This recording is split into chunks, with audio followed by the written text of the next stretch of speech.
अस्सलामुअलैकुम, this is doctor Zeeshan Ahmed और आज मैं एक न्यू वीडियो के साथ आप लोगों के सामने हाज़िर हूँ। और आज मैं एक न्यू सीरीज़ का आगाज़ करूँगा जिसका नाम है बुक रीडिंग सीरीज़। और इस सीरीज़ के थ्रू मैं डिफरेंट बुक्स रीड किया करूँगा और उनको चैप्टर वाइज़, एपिसोड वाइज़ आपके सामने पेश किया करूँगा, ताकि जिनके पास टाइम नहीं भी है बुक रीडिंग का लेकिन जिनको शौक़ है नॉलेज का, लर्निंग का, वो इस सीरीज़ से फ़ायदा उठा सकें और लर्न कर सकें। और मुझे भी बहुत खुशी होगी कि जब आप ये सीरीज़ कंप्लीट होगी एक बुक की, तो आप किसी को खुशी से कह सकते हैं कि हाँ, मैंने भी ये किताब पढ़ी हुई है। तो आइए शुरू करते हैं इस सीरीज़ को। और जो पहली बुक है जिससे हम स्टार्ट करेंगे वो है the art of reading mind, the art of reading minds by Henry Facius. तो चलिए शुरू करते हैं। इस बुक के बारे में मैं आपको बता दूं कि स्टार्ट में ही ऑथर कह देते हैं कि एक्चुअली जो माइंड रीडिंग है वो कोई ऐसी चीज़ नहीं है जिसको आप ऑब्जेक्टिफाई करें, जैसे 2+3=5, ठीक है, वो तो एक जनरल चीज़ है। लेकिन mind reading is not like कि आप कोई चीज़ को ऑब्जेक्टिफाई कर लें कि ये चीज़ है तो ये ऐसे ही होगा। ये साइंस है, एक psychology itself is a science, it is itself evolving with the passage of time. तो आप इस बुक से सिर्फ और सिर्फ कॉन्सेप्ट को समझें, उनको सीखें और उनको टाइम के साथ साथ जैसे जैसे न्यू नॉलेज आए एक्सपैंड करते जाएं, अपने माइंड को ओपन रखें। तो चलिए, let's begin the episode 1 by the chapter 1 of this series, that is mind reading. तो पहले चैप्टर का नाम ही माइंड रीडिंग है और इस चैप्टर में ऑथर बताते हैं कि माइंड रीडिंग से उनका क्या मतलब है। और ये बताने के लिए वो एक बड़ा काउंटर इंट्यूटिव तरीका यूज़ करते हैं। वो कहते हैं मैं आपको ये नहीं बताऊंगा कि माइंड रीडिंग का क्या मतलब है, बल्कि ये बताऊंगा कि माइंड रीडिंग का क्या मतलब नहीं है, क्योंकि आपको उससे खुद ही समझ आ जाएगी कि माइंड रीडिंग का क्या मतलब है। तो वो एक एग्जांपल देते हैं कि जैसे होता है ना, हस्बैंड और वाइफ का आपस में रात का प्लान होता है या दोस्तों का प्लान होता है कि आज हम कहीं बाहर जाएंगे, लेकिन आखिर पे एक हस्बैंड है वो नहीं आ सका या अपनी वाइफ को नहीं लेके जा सका, वो तैयार बैठी है, तो वो क्या कहती है, यार ये मेरे से प्यार करता ही नहीं है इसीलिए मुझे नहीं लेके गया, यार इसको पता था कि भाई मैं आज तैयार हूँ पर ये फिर भी मुझे नहीं लेके गया, इसको पता था आज ऐसे होगा, इसको पता था ऐसे, इसलिए मेरे से प्यार ही नहीं करता। या फिर कैसे कभी ऐसे होता है कि हमसे भी गलती हो जाए तो हम इमेजिन करने लग जाते हैं कि यार अब तो वो बंदा मुझसे नफरत करने लग जाएगा, यार अब तो वो बंदा बस, यार अब तो मुझसे नाराज़ हो जाएगा।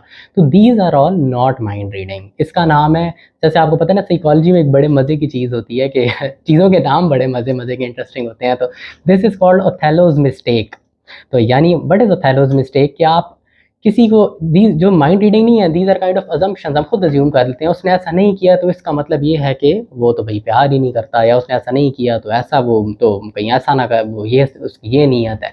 तो this is not mind reading, बल्कि author clearly says this is foolish behaviour. इसके बाद ऑथर बताते हैं एक बहुत इंटेलेक्चुअल और successful person in this field जिनका नाम था Rene Descartes. He was in the 17th century and a very successful person. लेकिन ऑथर उनकी तारीफ करते हैं, लेकिन वो कहते हैं उन्होंने एक कॉन्सेप्ट दिया था कि जो बॉडी और माइंड है ना, ये एक सेपरेट चीज़ है, दोनों सेपरेट एंटिटीज़ हैं। तो ऑथर कहते हैं कि ये उनकी एक गलती थी जो उन्होंने की, और उनकी वजह से, क्योंकि वो एक सक्सेसफुल पर्सन थे, तो ये काफ़ी अर्से तक कॉन्सेप्ट जारी रहा कि भाई जो इंसान का बॉडी है और उसका माइंड और सोल है, दे आर सेपरेट थिंग्स। लेकिन अब साइकोलॉजिस्ट और जो जैसे जैसे रिसर्चेज हुई हैं उन्होंने बता दिया है कि no, this is not the case. जो बॉडी और माइंड है इंसान का, वो सेम ही चीज़ है। जो थॉट इंसान के माइंड में आती है वो एक्चुअली एक न्यूरॉन्स जो है ना, आपके जो नर्व सेल्स होते हैं आपके जो दिमाग के अंदर, उनका आपस में कनेक्शन होता है। एक न्यूरॉन से दूसरे से तीसरे से चौथे कनेक्शन होता है, और उस थॉट की वजह से आपकी बॉडी में कुछ ना कुछ चेंज आता है। इसकी एग्जांपल क्या है, जैसे आप घबराए हुए हैं या आपको कोई खौफ ज़दा है आप किसी सोच की वजह से, तो क्या होता है, कुछ लोगों की हार्ट बीट तेज़ हो जाती है, दिल की धड़कन, कुछ लोगों को पसीना आने शुरू हो जाता है, ठीक है। तो अब कोई भी बंदा आपको दूर से देखे कि इस बंदे को पसीना आ रहा है या आपको, तो उसे खुद ही समझ आ जाएगा कि ये घबराया हुआ है या बंदा एंशियस है या परेशान है। तो बिल्कुल ऐसे ही माइंड रीडिंग है कि एक्चुअली आप माइंड तो नहीं रीड कर रहे, पर आप किसी की बॉडी लैंग्वेज को देख के उसके माइंड तक पहुंच रहे हैं कि उसका ये बिहेवियर का क्या मतलब है, कि उसके माइंड में क्या थॉट चल रही होगी। तो ऑथर कहते हैं कि एक्चुअली अब उसकी वो एक बड़े मज़े की इसको एक्सप्लेन करते हैं, और ये एक एक्सरसाइज है जो मैं आप सबको कहूँगा करें। एक्सरसाइज इस तरह से है कि 10 सेकंड के लिए आप सब ने क्या करना है, एक सामने कोई अपने जो दरवाजे की कुंडी है या कोई कैमरा है, जैसे आप मुझे देख लें या वीडियो में किसी जगह पे देख लें, आपने पॉज करें वीडियो, 10 सेकंड्स के लिए आपने ज़ोर से अपने दांतों को दबाना है, हाथों को यूँ ज़ोर से दबाना है, और ना आईब्रोज को यूँ नैरो करके ना यूँ देखना है किसी चीज़ को, जैसे मैं कैमरे में देख रहा हूँ, 10 सेकंड्स के लिए। तो जब 10 सेकंड्स होंगे तो ऑथर कहते हैं कि आपको लाजमी गुस्सा आएगा थोड़ा सा। और उसकी क्या रीज़न है, अभी आपने जो किया है वो क्या है, वो एक ऐसी चीज़ है जो इंसान गुस्से में करता है। तो एक इंसान जिसको गुस्से की थॉट आई है उसकी बॉडी में वैसा ही रिएक्शन होगा। तो ऑथर कहते हैं कि ये वाइस वर्सा है, यानी आप उस रिएक्शन को पहले करके तो माइंड को थॉट भी पहुंचा सकते हैं कि वो काम करे जो उसका जो रिएक्शन है। यानी अगर किसी, यानी आप गुस्से वाला है, अगर रिएक्शन करेंगे तो आपके माइंड को थोड़ा सा गुस्सा खुद आ जाएगा। This is like a cycle, ठीक है। तो ये बॉडी और माइंड एक ही चीज़ है, इंटरलिंक्ड है एक दूसरे के। और कोई भी ऐसी चीज़ नहीं है जो आपके ब्रेन में आए लेकिन आपकी बॉडी को अफेक्ट ना करे, और ना ही कोई ऐसी चीज़ है जो आपकी बॉडी को अफेक्ट करे और ब्रेन को अफेक्ट ना करे। यानी आपको फॉर एग्जांपल चोट लगती है तो आपका पूरा एक सीरीज ऑफ न्यूरॉन्स है जो आपके ब्रेन तक मैसेज पहुंचाते हैं, ब्रेन अफेक्ट होता है, फिर वहाँ से सिग्नल्स आते हैं, ठीक है। तो ऑथर ये बताते हैं। साथ ही ऑथर एक बड़े मज़े की बात बताते हैं कि कुछ लोग कहते हैं कि ये जो माइंड रीडिंग है ना, ये एक इमोरल चीज़ है। तो ऑथर कहते हैं नहीं, बिल्कुल इमोरल चीज़ नहीं है। This is a natural thing that all human beings do.